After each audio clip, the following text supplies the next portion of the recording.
Hi, this is Anne and welcome to another video where we showed off our amazing offices. Sorry, Kendrick Lamar told us to sit down and be humble, so let me rephrase the statement. Our dopest hack offices.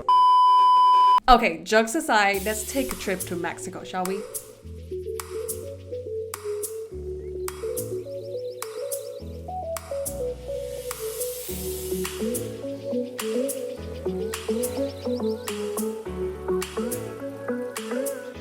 Mexico is well known for many great things, but let's face it, it all comes down to three: tequila, mariachi, and food. The first two are Guadalajara natives, just as Oscar Award winner Guillermo del Toro and the guy who invented color TV. It already sounds like a place where technology thrives. No wonder why it's called the Mexican Silicon Valley. We have two sites in Guadalajara, Las Fuentes and Montemorelos. Please forgive my horrible Spanish. Gracias. Together, they host almost 3,000 employees. Fun fact number 1. The Las Fuentes site has an orchard. You have seen HP printers, laptops, desktops, but I bet you have never seen HP fruits before. Neither do I. Actually, can we get some samples shipped to here? I'm literally talking to no one. This is sad.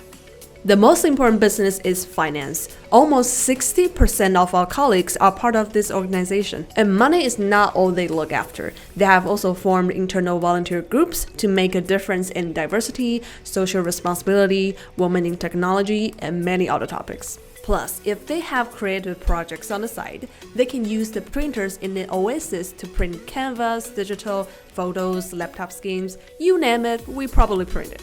Did you know?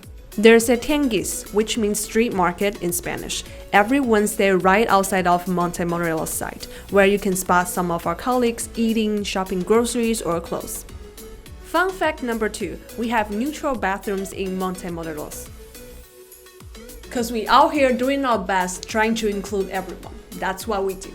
Why do I keep introducing HP office located in places that I have never visited? This is unhealthy for my wallet. Thank you for watching. Make sure to follow HP Korea's social media to know more about life at HP and stay tuned for the next video. Bye bye!